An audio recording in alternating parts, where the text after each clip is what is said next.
예수님께서 십자가에 못 박혀 돌아가실 때 큰 소리를 외치고 숨졌다라고 마가복음에서 기록하고 있습니다. 예수님께서 돌아가시자 그때 헤롯 성전이 될 겁니다. 이 헤롯 성전에 지성소와 성소를 가리는 휘장이 있었습니다. 그 휘장이 위에서 아래로 찢어졌다는 거죠. 다시 해서 성소와 지성소의 간격이 없어졌음을 말씀하고 있습니다. 이 성소의 휘장을 누가 찢겠습니까? 하나님의 성령이 아니면 찢을 수 있는 대상은 아무도 없습니다. 예수 그리스도의 그 십자가의 죽으심으로 하늘에서의 그 은혜의 영광의 하나님께서 이제 사람들에게 그대로 나타나심을 보여주는 하나의 커다란 증거이기 때문에 이 복음서에서 휘장이 찢어졌음을 말씀하고 있습니다. 예수 그리스도가 십자가에 달려 피 흘려 살이 찢기는 그 순간 하나님께서는 이 땅을 사랑하셨습니다. 하나님께서 세상을 사랑하셔서 예수 그리스도 독생자 아들을 이 땅에 보내셨으니 누구든지 이 예수 그리스도가 하나님의 아들이고 구원자이심을 믿는 자들에게 구원의 은혜를 주셨습니다. 다시 얘기해서 하늘에서 내려오는 가장 큰 은혜의 축복은 예수 그리스도 그 한 분입니다. 구약에서 피의 제사가 이제는 인신 제사가 되어버린 하나님의 아들, 하나님의 본체, 육신으로 오신 하나님께서 그 인간의 죄를 대신하여 십자가에 죽으셨다는 거죠.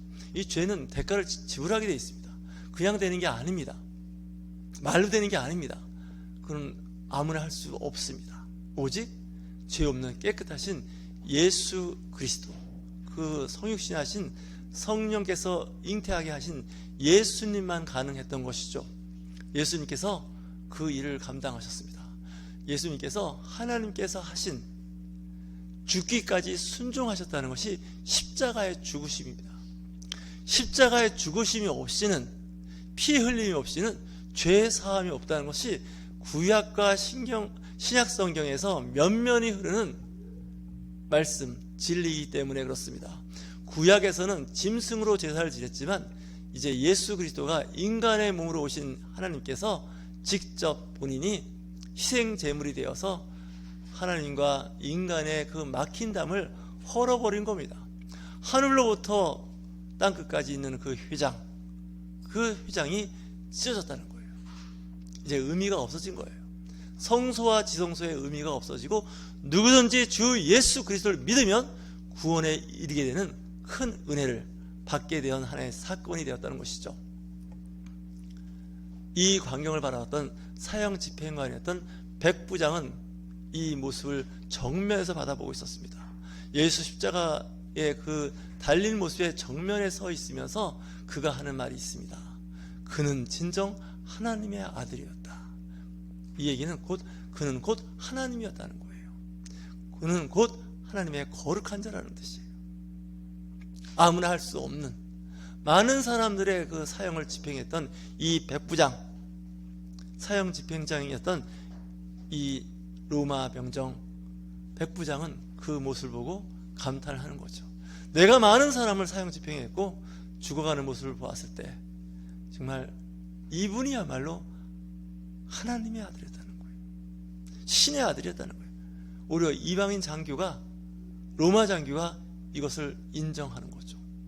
오히려 유대인과 그 정적이었던 그 정치적 권력을 갖고 있었던 빌라도와 헤롯 왕, 그리고 사두개파, 바리새파, 서기관, 이들은 그를 십자가에 못 박아 죽이는 데 내어놓았지만 그 형장에서 보았던 백부장은 그는 진정 하나님의 아들이었다라고 고백을 하는 것이죠.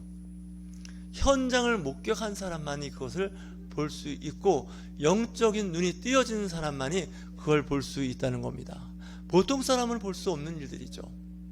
한 사람이 십자가에 처형당했구나, 또 십자가에 사형이 집행되었구나, 그의 제목은 무엇일까? 아, 이런 제목을 갖고 있었구나. 그는 유대인의 왕이란 그런 제목으로 죽었구나 이렇게 지나가는 사람도 있지만, 어떤 사람은 면밀히 그 안을 들여다보면서 어떻게 된 사건인지를 보고 있었다는 것이죠.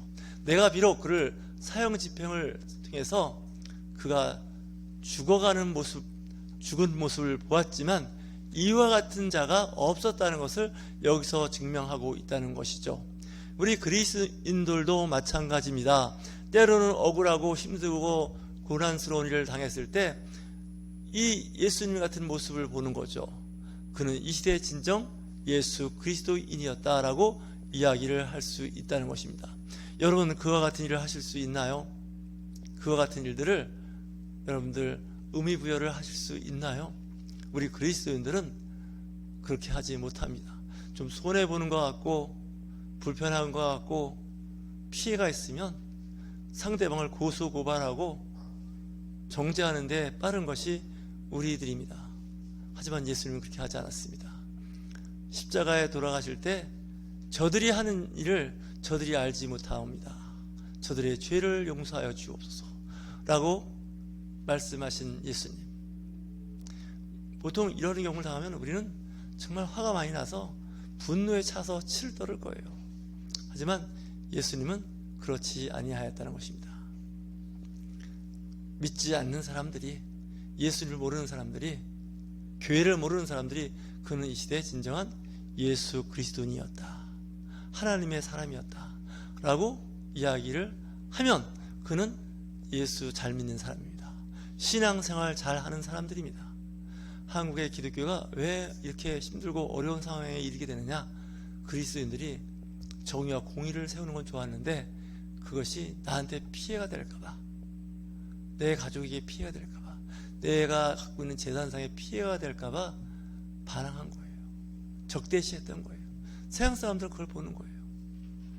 저와 여러분, 이 시대를 살아가는 지혜를 가지시길 주의 이름으로 축원합니다.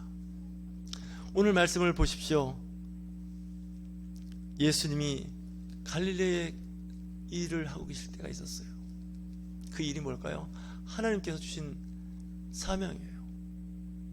그 부르심에 대한 소명을 감당하고 계실 때 여자들이 예수님의 사역을 도왔다는 거예요. 성경에는 기록이 많이 나오지 않지만 12제자에 대한 기록밖에는 없지만 사실은 여인들이 예수님의 그 공생에, 사역에 많은 일을 협조하였고 도왔다는 것을 마가는 기록하고 있습니다. 심지어는 예루살렘에 예수님께서 오셨을 때 갈릴리에서 따라온 여인들이 많았다는 거죠. 그 여인들이 예수님의 십자가의 처형을 바라보고 있었다는 것이죠. 얼마나 안타깝고 힘들었을까요? 성경은 이야기합니다. 갈릴리에 계실 때 따르던 여자들, 섬기는 사슬이 많이 있었다는 거예요. 그들이 그 예수님의 마지막 모습을 보는 순간 그들의 마음이 아팠을 거예요. 몹시 아팠을 거예요. 그리고 예수님의 그 사역을 보이지 않는 곳에서 응원하고 함께했던 아리마대 요셉이 있었습니다. 공회원이었고 그는 나이가 많은 사람이었는데 그 예수님의 십자가의 죽음을 보고 빌라도 총독을 찾아가서 그 시신을 내게 달라고 당돌하게 이야기했다고 마가는 기록하고 있습니다. 당돌하게 얘기했다는 거예요. 왜 당신은 의인을 십자가에 못 박아 죽였소? 왜 당신이 막을 수도 있는 의인 청년 한 사람의 죽음을 막지 못했소? 그러면서 그 시신을 내게 주시오. 내가 그 시신을 수습해서 장례를 지내야겠소 라고 이 요셉이 이야기하는 겁니다. 그 전에는 숨어서 예수를 믿고 따르는 그 모습이 내 신분상에 불이익이 될까봐 숨었던 그가 이제는 이야기를 하는 거예요. 나 예수를 사랑하는 사람이요, 그의 그 진리의 교훈을 따르는 사람이요, 내가 살아있을 때는 그렇게 드러내고 일을 못했지만 이제는 내가 그의 시신을 수습해서 장례를 지내게 해주시오 했을 때 빌라도가 이야기합니다. 사형 집행했던 그 병정을 불러서 그가 죽은 지 오래되었느냐라고 이야기하는 겁니다. 확실하게 죽었느냐는 거예요. 혹시 살아있어서 사회를 혼란케 할까봐. 이 빌라도는 자기 자신의 정치적 입지만 생각하는 사람이에요. 의인 죽인 거에 대해서 조금도 죄책감이나 아쉬움이 없어요. 자기 정치적 인기 관리에만 신경 썼던 빌라도. 하지만 공의원했던 아리마대 요셉은 공의로운 사람이라고 성경에서 기록하고 있습니다. 여러분 중에서 누군가 힘들고 어렵고 고통받는 사람이 있으면, 그를 돕는 사람이 있다면 그는 이런 아리마대 요셉과 같은 사람입니다. 남이 어떻게든 말든 자기의 이익과 이윤과 자기의 안위한 삶만 추구한다면 그는 진정한 그리스도인이 아닌 것입니다. 현재에도 많이 고통받고 고난받고 있음에도 불구하고 사람들은 거기에 의미 부여하지 않고 일신상의 평안함만 누리려고 하는 그리스도인도 있습니다. 희생이 없는 종교인, 헌신과 봉사가 없는 종교인은 그냥 종교의 영이 붙잡혀서 교회만 출입하지 그 안에는 진정 예수 그리스도가 없는 사람들입니다. 예수님을 못 만난 사람들이죠. 성령을 경험하지 못한 사람들입니다. 성령께서 그와 함께 하심을 인치심이 없는 사람들입니다. 교회는 출입하지만 여전히 세상과 동일한 생각을 가지고 살아가는 안타까운 사람들입니다. 오히려 갈릴리에서 예루살렘까지 돌아갔던, 섬겼던 많은 여인들, 그리고 아리마대 요셉처럼 그 시체를 달라고 해서 그 시체를 수습해서 자기가 죽으면 들어갈 무덤, 새 무덤, 값비싼 무덤이죠. 그 무덤을 예수님께 드립니다. 자기의 무덤입니다. 자기가 비싸게 준비했는지도 모릅니다. 그 무덤에 예수 그리스도를 장사 지내는 것이죠. 마치 예수님께서 여인의 그 한 옥합을 깨서 몸에 뿌리고 머리로 예수님의 발을 닦았던 여인처럼, 내게 가장 값진 것을 주님을 위해서 드렸던 여인처럼, 아리마대 요셉은 자기의 묘를 드립니다. 내가 가지고 있는 마지막 재산 1호, 이것을 통해서 하나님께 영광을 돌리는 거예요. 내가 안 하면 누군가 하겠지, 누군가 할 거야, 그런 것이 아니죠. 저 시신은 예수님의 12제자도 챙기지 못했습니다.